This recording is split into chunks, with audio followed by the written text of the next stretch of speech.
Hello बच्चों। तो vectors का जो पहला सेशन था उसमें आपने उसका इंट्रोडक्शन तो देख लिया है ना, हालांकि बड़ा बोरिंग था, है ना।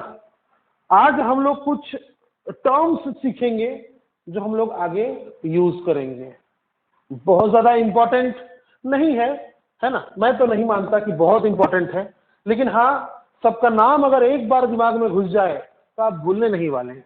बस आप बैठ के सुनते रहिए, आराम से बैठ जाइए पीछे और सुनिए।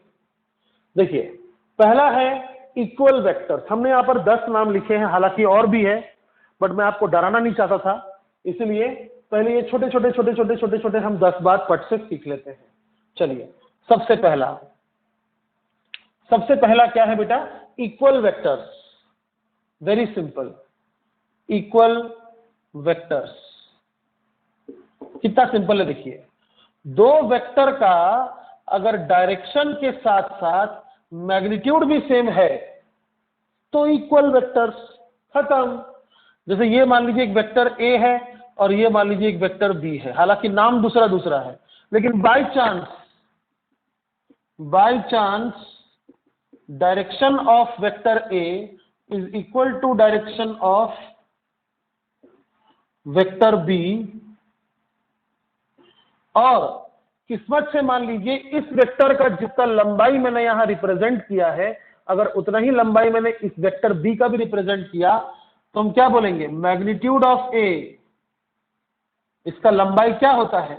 इस वेक्टर का मैग्नीट्यूड होता है ना। Magnitude of A is equal to magnitude of B अगर हुआ, इन डायरेक्शन के साथ साथ अगर मैग्नीट्यूड भी सेम हुआ, तो vector A is equal to vector B. If then, खत्म। तो कैसे शो करते हैं? दो इक्वल लेंथ के पैरेलल लाइंस से। अब दूसरा देखिए, like vectors. Like vectors is very similar to equal vector, बस मैग्नीट्यूड इक्वल नहीं होगा। तो वेरी सिंपल, दो वेक्टर मैंने ले लिया, एक वेक्टर ए और वेक्टर बी थोड़ा छोटा बना दिया, तो दोनों का डायरेक्शन सेम है कि नहीं है? दोनों का डायरेक्शन सेम है। Direction of A is equal to direction of B, है कि नहीं? लेकिन मैग्नीट्यूड सेम है क्या? नहीं है। Magnitude of A is not equal to magnitude of B.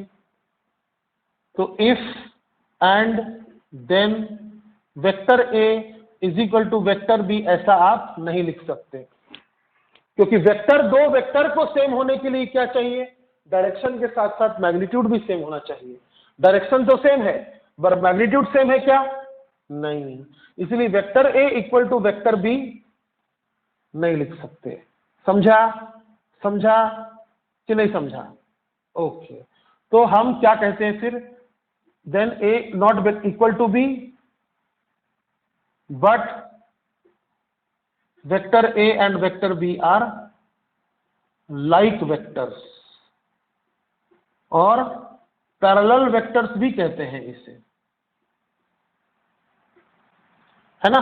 Like vector को हम पैरेलल वेक्टर भी कहते हैं। तो समझ गए आप? डायरेक्शन के साथ साथ अगर मैग्नीट्यूड भी सेम रहा तो इक्वल वेक्टर, और सिर्फ डायरेक्शन सेम है तो लाइक वेक्टर। ठीक है। 3 नंबर, ऑपोजिट वेक्टर। ये सब का नाम ही काफी है।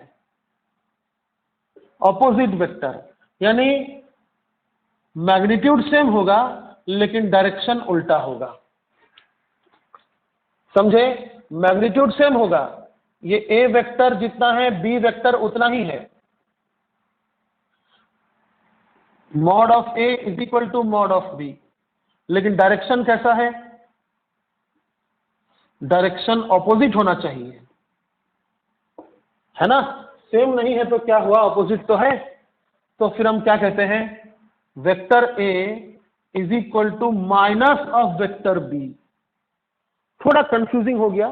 कैसे माइनस? क्योंकि देखिए, ये वेक्टर अगर इस डायरेक्शन में है तो ये वेक्टर उतना ही है, बट नेगेटिव डायरेक्शन में है। तो मैग्नीट्यूड सेम है लेकिन डायरेक्शन अपोजिट है, तो आप ऐसा लिख सकते हैं। बहुत बड़ी बात तो है नहीं, है ना? ऐसा नहीं लिख सकते। इसका मतलब क्या हो जाएगा? इक्वल वेक्टर्स, मैग्नीट्यूड के साथ साथ डायरेक्शन भी सेम है। यहां मैग्नीट्यूड सेम है लेकिन डायरेक्शन सेम नहीं है, बल्कि उल्टा है। उल्टा होना जरूरी है माइनस लिखने के लिए। फॉर एग्जाम्पल, एक वेक्टर ए है इस डायरेक्शन में और एक वेक्टर बी है इस डायरेक्शन में। Are they opposite to each other? मान लीजिए ये लंबाई 10 न्यूटन है, ये लंबाई भी 10 न्यूटन है, तो mod of A is equal to mod of B. लेकिन क्या ये इक्वल डायरेक्शन में है, सेम डायरेक्शन में है? नहीं। तो आप vector A equal to vector B लिख सकते हैं क्या? नहीं लिख सकते। आप vector A equal to minus vector B लिख सकते हैं क्या? नहीं, क्योंकि उसके लिए ऑपोजिट चाहिए था। तो ना ये ऑपोजिट है और ना ही सेम डायरेक्शन में है, तो ना ही ये 3 नंबर में आएगा, ना ही ये 1 नंबर में आएगा। समझ गए आप? ठीक है, तो आप ऐसा भी नहीं लिख सकते। यानी मैग्नीट्यूड सेम हो जाने से कुछ नहीं होता।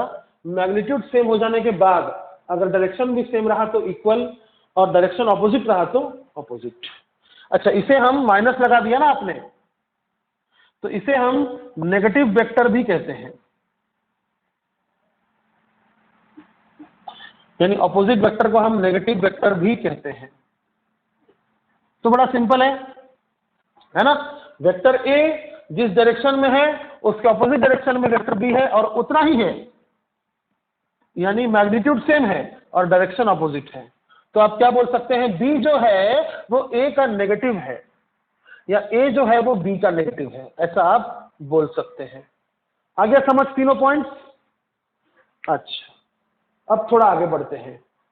चौथा नंबर देखिए, अनलाइक वेक्टर्स। अनलाइक वेक्टर्स, या फिर इसे हम एंटी पैरेलल भी कहते हैं। Anti parallel.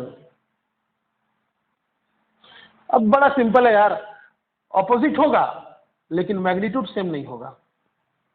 डायरेक्शन ऑपोजिट होगा लेकिन मैग्नीट्यूड सेम नहीं होगा। जैसे इसका जोड़ी है, वैसे इसका और इसका जोड़ी है। समझे? तो क्या लिखेंगे हम? डायरेक्शन ऑपोजिट है, डायरेक्शन ऑपोजिट है लेकिन मैग्नीट्यूड सेम नहीं है। कैसे? इतना लंबा क्यों लिखना जब हम सीख चुके हैं कैसे लिखते हैं। मैग्नीट्यूड सेम नहीं है लेकिन डायरेक्शन ऑपोजिट है, तो क्या बोलेंगे? एंटी पैरेलल या फिर अनलाइक वेक्टर्स। आ गया समझ में बात? ठीक है। अब 5 नंबर बड़ा ही इजी है यार, बहुत ही इजी है। Null vector. नल का मतलब क्या होता है? जीरो। So simple.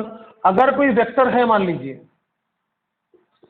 कोई वेक्टर है जिसका मैग्नीट्यूड 0 है, तो वो null vector. Then vector A is null vector. Sir समझ में नहीं आया, मैग्नीट्यूड कुछ नहीं है फिर डायरेक्शन कैसे हो गया उसका?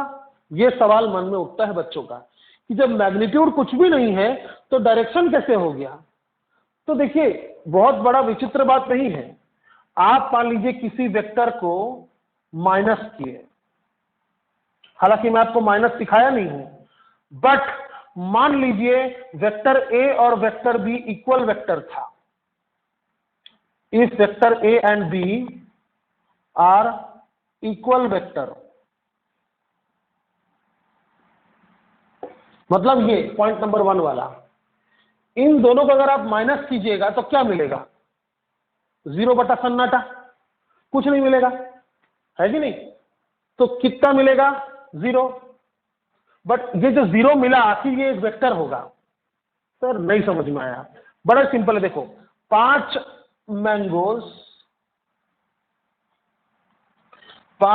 मैंगोज का स्पेलिंग भूल गया, बताइए। 5 mangoes minus 5 mangoes is equal to 0 mangoes लिखते हैं कि नहीं? लिखते हैं ना? अब आप बोलिएगा सर आम तो कुछ नहीं बचा, फिर आम क्यों बोल रहे हैं? अब ये सवाल बड़ा ही अटपटा सा है। आपने 2 फिजिकल क्वांटिटीज को माइनस किया, वो दोनों का मैग्नीट्यूड भी सेम था, वो दोनों का डायरेक्शन भी सेम था, तो आंसर कितना होगा 0। बट आप क्या बोलिएगा 0 मैंगोस। ठीक उसी तरह से दो वेक्टर जो इक्वल है, दो इक्वल वेक्टर्स को अगर आप माइनस कीजिएगा तो क्या मिलेगा 0। तो उसी आखिर वो एक वेक्टर होगा, ये जो भी होगा एक वेक्टर होगा, तो आप उस वेक्टर का क्या नाम देंगे नल वेक्टर।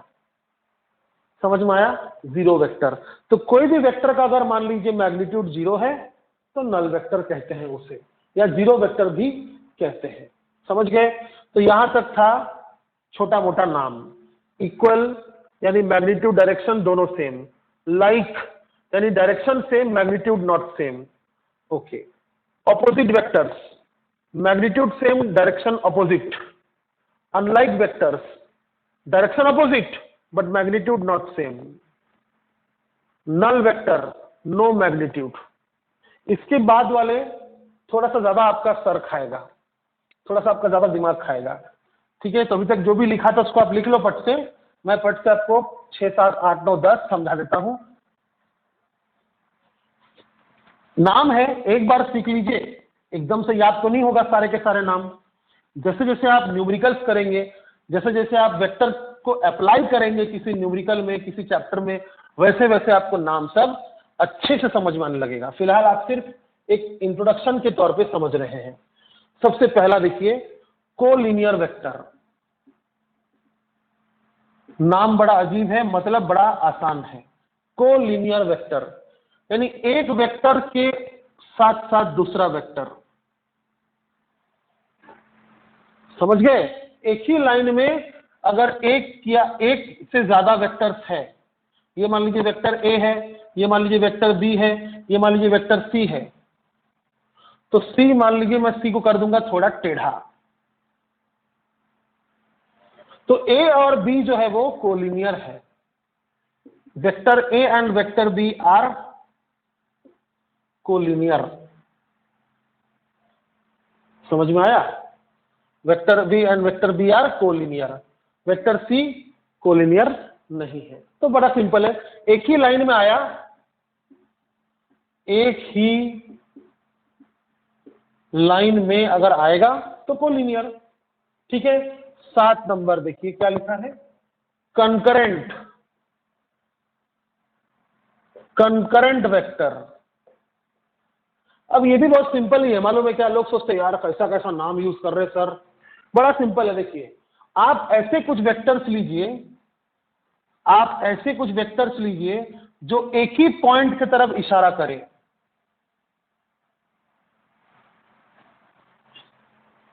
ऐसे कुछ वेक्टर्स लीजिए जो एक ही पॉइंट की तरफ इशारा करें।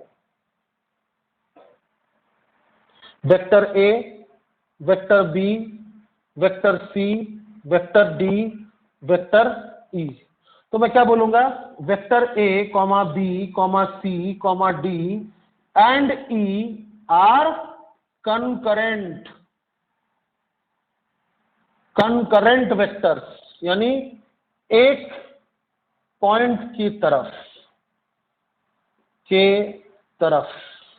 सर ये ई वाला उस पॉइंट की तरफ नहीं है सर, ये तो उस पॉइंट से अवे है।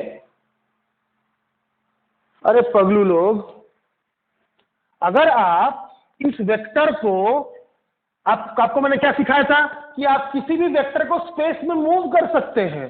भूल क्यों रहे हैं आप इस वेक्टर को मूव करके यहां लगा दीजिए।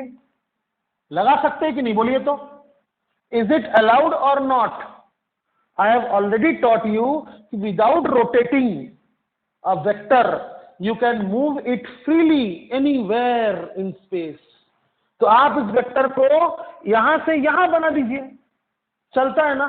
तब तो ये वाला वेक्टर इस पॉइंट की तरफ इशारा कर रहा कि नहीं कर रहा, कर रहा। तो एक ही पॉइंट की तरफ इशारा करने वाले सारे वेक्टर्स को हम क्या कहते हैं, कंकरेंट वेक्टर्स। ठीक है, ओके। 8वां नंबर कोप्लेनर वेक्टर्स। देखिए कोप्लेनर वेक्टर को सीखने से पहले आप सीख लीजिए कि प्लेन का मतलब क्या होता है। प्लेन देखिए प्लेन का मतलब होता है a surface made by at least two lines, कम से कम दो लाइन से बना हुआ अगर एक सरफेस बन जाए तो उसे हम एक प्लेन कहते हैं। फॉर एग्जाम्पल ये देखिए, ये कोई डेफिनेशन नहीं है, ये मैंने छोटे छोटे बच्चों को समझाने के लिए एक सिंपल तरीका यूज किया, ठीक है। अब जैसे ये व्हाइट बोर्ड जिस पर मैं इतने देर से लिख रहा हूं, ये प्लेन नहीं है क्या? प्लेन ही है ना। प्लेन मतलब क्या होता है? समतल, मतलब ऊपर नीचे ना होना। जैसे पहाड़ प्लेन होता है क्या? नहीं। लेकिन एक सैंड का जो एक लैंड होता है, सैंड का लैंड, डेजर्ट, वो प्लेन होता है ना। बहुत ही अगर आप बारीकी से देखिएगा तो वहां भी ऊपर नीचे होता है, लेकिन आप समझ रहे है ना। एक प्लेन मिरर 10th में पढ़े थे, 8th में पढ़े थे, एक प्लेन मिरर क्या है? ये प्लेन है। ये व्हाइट बोर्ड क्या है? प्लेन है। समझ गए प्लेन किसे कहते हैं? जिस बेंच पर आप कॉपी रख के लिखते हैं वो प्लेन है। अरे कॉपी खुद एक प्लेन है कि नहीं? हाँ। तो को प्लेनर वेक्टर्स मतलब क्या होता है? देखिए को का मतलब होता है एक साथ, को का मतलब होता है साथ, समझे? सह, हिंदी में सह होता है, सह, ठीक है। तो को मतलब साथ, प्लेन मतलब प्लेन। तो एक ही प्लेन में अगर कुछ वेक्टर्स लाई कर रहे हैं, एक ही प्लेन में, समझ गए? एक ही प्लेन में अगर कुछ वेक्टर्स है, जैसे ये वाला वेक्टर ए को मैंने कहां बनाया बेटा? इस बोर्ड पे बनाया। ये वेक्टर बी को कहां बनाया? इस बोर्ड पे बनाया। ये वेक्टर सी को कहां बनाया? इस बोर्ड पे बनाया। क्या तीनों वेक्टर्स अलग हैं? हाँ है। क्या तीनों वेक्टर्स कोप्लेनर है? हाँ है। क्यों? क्योंकि वो एक ही प्लेन में लाई कर रहा है। नहीं समझे ना? समझ तो गए, but let me clear you थोड़ा सा और। देखिए मैंने बना दिया एक फ्रिज, रेफ्रिजरेटर। ये मान लीजिए मैंने एक फ्रिज बना दिया, फ्रिज है बंद। ओके, ये मैंने फ्रिज बना दिया। अब फ्रिज का ये टॉप सरफेस क्या है? एक प्लेन है। टॉप सरफेस क्या है? एक प्लेन है। अब इस प्लेन में मैं घर गया और इस प्लेन के ऊपर मैंने ये सारे मार्कर्स रख दिए। ये रख दिया मैंने ब्लैक मार्कर, ठीक है। ये रख दिया मैंने ब्लू मार्कर। अच्छा, और रख दूं क्या? ये लो, ये रख दिया मैंने रेड मार्कर। आड़ा टेढ़ा, सब आड़ा टेढ़ा, इधर उधर, टेढ़ा टेढ़ा, आड़ा टेढ़ा। ये रख दिया मैंने ग्रीन मार्कर। रख तो दिया बेटा, रख तो दिया, लेकिन आप समझ पा रहे होंगे, आपको सब आड़े टेढ़े दिख रहे होंगे, लेकिन सब इसी फ्रिज के ऊपर रखा गया है। सब इसी फ्रिज के ऊपर रखा गया है। एक ही प्लेन में सारे वेक्टर्स हैं, है ना। अब मान लीजिए मेरे फ्रिज में साइड में एक स्टिकर है। अच्छा, आपने वो देखा है ना, एक हुक आता है, हुक, जो कि हम ऐसा पीछे से स्टिकर निकालते हैं और दीवार में चिपका देते हैं, फिर उस पर चम्मच टांगते हैं, चाकू टांगते हैं, किचन में यूज करते हैं ना। हाँ, तो मैंने यहां पर एक हुक टांग दिया है। ये एक हुक है, ठीक है। अब उस पर मैं एक चम्मच टांग देता हूं, उस पर मैं एक चम्मच टांग देता हूं। अब चम्मच का जो हैंडल है वो एक वेक्टर है, एरो दे देता हूं। देखिए ये वेक्टर, ये वेक्टर, ये वेक्टर क्या इस प्लेन में है? नहीं, ये प्लेन अलग है। ये प्लेन 2 है, ये प्लेन 1 है। तो बेटा vector A, vector B, sir arrow देना भूल गए, बिल्कुल सही। Vector C, vector D. तो ए बी सी डी ये सारे वेक्टर्स को प्लेनर है, समझे। लेकिन ए और ई को प्लेनर नहीं है। तो मैं क्या लिखूंगा? A and E are non coplanars, non coplanar vectors, समझ गए? तो मजाक मजाक में 9 नंबर भी हो गया, 9 नंबर भी हो गया, क्योंकि 9 नंबर क्या था? Non coplanar vectors. आपको एक बात बताऊं, मजाक मजाक में 10 नंबर भी हो गया, मजाक मजाक में 10 नंबर भी हो गया। ये फ्रिज बनाकर बहुत अच्छा किया मैंने। आप बताइए, ये वाला प्लेन और ये वाला प्लेन परपेंडिकुलर है कि नहीं है? 90 डिग्री है कि नहीं? ये प्लेन और ये प्लेन 90 डिग्री बना रहा है कि नहीं बना रहा है? बना रहा है। तो इस प्लेन में अगर कोई वेक्टर है और इस प्लेन में अगर कोई वेक्टर है, उन दोनों के बीच में 90 डिग्री है कि नहीं है? सर उतने अच्छे से समझ में नहीं आ रहा सर, उतना अच्छा अपना इमेजिनेशन नहीं है सर। ऐसी बात नहीं है, आप बच्चों का इमेजिनेशन हम जैसे टीचर से कहीं ज्यादा स्ट्रांग होता है, क्योंकि आप खिल रहे हैं अभी। आप जितने अच्छे से इमेजिन कर सकते हैं उतना हमारा हिम्मत भी नहीं इमेजिन करने का, समझ रहे? इसलिए कोऑपरेट कीजिए, इमेजिन कीजिए। Physics is the study of imagination. जितना ज्यादा इमेजिन कीजिएगा उतना ज्यादा समझ में आएगा। वेक्टर तो बहुत ज्यादा इमेजिनेशन चाहिए। तो मैंने क्या बोला बेटा? प्लेन 1 और प्लेन 2 90 डिग्री पर इंक्लाइंड है कि नहीं है? है सर। इतना तो समझ में आ रहा है सर। तो इसका मतलब यह हुआ कि प्लेन 1 पर जितने भी वेक्टर्स रखे होंगे वो प्लेन 2 पर वेक्टर जो भी रखा है उस पर परपेंडिकुलर होगा। सर नहीं दिख रहा। ओके, आपको याद है वो sentence, a vector can be moved freely in space but it should not be rotated. तो चलिए मैं इस वेक्टर को हवा में ले आता हूं, यहां पर ला दिया मैंने वेक्टर ए। सही बनाया क्या? दोनों पैरेलल दिख रहा है आपको? हाँ, मुझे थोड़ा बहुत दिख रहा। अब वेक्टर ई को मैं ले आता हूं ऐसा। वाओ, अब समझ में आया सर, इनके बीच में 90 डिग्री है सर। समझ में आया? समझ में आया? किसी किसी को बोल रहा सर मेरे को सर 110 डिग्री दिख रहा। अबे पगलू, ये वेक्टर ना ऐसे इस बोर्ड पे नहीं है। ये वेक्टर, ये जो ए वेक्टर है इस बोर्ड पे नहीं है। ये फ्रिज पर देखिए कैसे रखा हुआ है, ऐसे रखा हुआ है, ऐसे। तो ये वेक्टर, ये देखिए, सब देखिए अच्छे से, ये वेक्टर बोर्ड पर लेकर जाइए। क्या ये बोर्ड पर पूरा बन गया? नहीं ना। ये बोर्ड पर ऐसे बन जाएगा क्या? नहीं। You can not rotate it. You remember, you can not rotate the vector. तो वेक्टर ए ऐसा है, मैंने फ्रिज के ऊपर ऐसा रख दिया था। तो ये वेक्टर क्या बोर्ड पर है? Is this vector lying on board? No. समझ में आया? आया समझ में? तो गौर से देखिएगा, ये वेक्टर ए है उधर और ये वेक्टर ई है चम्मच। इसी को जब मैंने यहां बनाया तो आपको 110 डिग्री लग रहा है, लेकिन वो है कितना? एक्चुअली में कितना है? 90 डिग्री है। समझ में आया बेटा? तो क्या है, नाम क्या है 10 नंबर? ऑर्थोगोनल। क्या नाम है?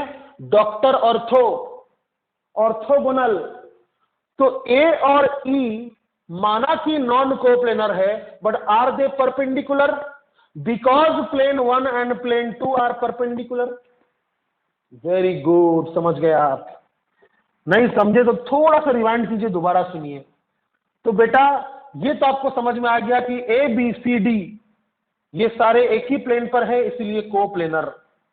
ए बी सी डी और ई अलग अलग प्लेन में है, यानी ए और ई, बी और ई, सी और ई, डी और ई अलग अलग प्लेन में है, इसलिए नॉन कोप्लेनर। लेकिन ए बी सी डी जिस प्लेन पर है और ई जिस प्लेन पर है, वो प्लेन आपस में परपेंडिकुलर है कि नहीं है? वो प्लेन आपस में परपेंडिकुलर है कि नहीं है? है। इसका मतलब क्या हुआ? इस प्लेन पर जितने वेक्टर्स लाई करेंगे, इस वेक्टर पर, इस प्लेन पर लाई करने वाले वेक्टर के साथ भी परपेंडिकुलर होंगे। इसलिए ए और ई क्या है? परपेंडिकुलर है। बी और ई क्या है? परपेंडिकुलर है। सी और ई क्या है? परपेंडिकुलर है। डी और ई क्या है? परपेंडिकुलर है। तो मैं बोलूंगा A and E are perpendicular to each other, therefore orthogonal. तो ऑर्थोगोनल का मतलब ही होता है perpendicular. Similarly B and E are orthogonal, C and E are orthogonal, D and E are orthogonal. हो गया। ये 10 नाम मैंने समझा दिया, ठीक है। अब मैं आपसे एक छोटा सवाल पूछता हूं, आपने क्या सीखा? ये दोनों प्लेन परपेंडिकुलर है, ये दोनों प्लेन परपेंडिकुलर है, इसलिए इस प्लेन पर लाई करने वाले सभी वेक्टर इस प्लेन पर लाई करने वाले वेक्टर के साथ परपेंडिकुलर होगा, इसलिए ए और ई ऑर्थोगोनल है, बी और ई ऑर्थोगोनल है, सी और ई ऑर्थोगोनल है। बेटा सिर्फ नाम है, सुन लो बस, याद करना है। डी और ई ऑर्थोगोनल है। कोई भी दो वेक्टर्स को ऑर्थोगोनल होने के लिए क्या चाहिए? परपेंडिकुलर। क्या उन्हें नॉन कोप्लेनर होना जरूरी है? समझे? जैसे ए और ई नॉन कोप्लेनर है, क्या इसीलिए ऑर्थोगोनल है? क्या एक ही प्लेन में दो ऐसे वेक्टर्स नहीं हो सकते जो 90 डिग्री के एंगल से मुड़ा हो? बिल्कुल हो सकते हैं, बिल्कुल हो सकते हैं। अगर मैंने एक और मार्कर यहां ऐसे रख दिया, ये फ्रिज के बाहर लटक रहा है और इनके बीच में एंगल है 90 डिग्री और उसका नाम मैं दूंगा वेक्टर एफ, तो ए और एफ कोप्लेनर है, ए और एफ कोप्लेनर है। सर नहीं समझा, ओके। देखिए फ्रिज के ऊपर ए रखा था, मैं फ्रिज के ऊपर ही एक और वेक्टर रख दूंगा एफ और ये कंडीशन फुलफिल करवाऊंगा कि ये दोनों आपस में 90 डिग्री का एंगल बनाए। तो ए और एफ दोनों फ्रिज के ऊपर रखे हैं तो दे आर कोप्लेनर और दोनों 90 डिग्री पर भी है, सो दे आर ऑर्थोगोनल। समझ गए? धन्यवाद। इसका मतलब क्या हुआ कि ऑर्थोगोनल होने के लिए नॉन कोप्लेनर होना जरूरी नहीं है, कोप्लेनर वेक्टर भी ऑर्थोगोनल हो सकता है। समझे? तो जैसे एक ही इस बोर्ड पर मैंने ए बनाया, इसी बोर्ड पर मैंने बी बनाया, are they coplanars? Yes, because they lie on this same white board, they are coplanars. Are they orthogonal? Yes, because दोनों के बीच में एंगल 90 डिग्री है, दे आर ऑर्थोगोनल। समझे? तो कोप्लेनर है फिर भी ऑर्थोगोनल है। ये देखिए ए और ई को नॉन कोप्लेनर है फिर भी ऑर्थोगोनल है। तो नॉन कोप्लेनर ऑर्थोगोनल कब होगा? जब वो प्लेन्स परपेंडिकुलर होंगे। समझ गए? तो वंस अगेन छोटा सा रिपीट, कोलिनियर एक ही लाइन में, कॉन्करेंट एक ही पॉइंट के तरफ, कोप्लेनर एक ही प्लेन में, नॉन कोप्लेनर अलग अलग प्लेन्स में, ऑर्थोगोनल दो वेक्टर्स के बीच में 90 डिग्री होना, चाहे वो कोप्लेनर हो चाहे वो नॉन कोप्लेनर्स हो। अगर दो वेक्टर के बीच में 90 डिग्री है तो वो ऑर्थोगोनल है। आई होप कि आपको 1 2 3 4 5 6 7 8 9 10 ये 10 टर्म्स समझ गए। आगे और टर्म से बेटा रेडी रहो, मजा आएगा, बहुत मजा आएगा। ठीक है?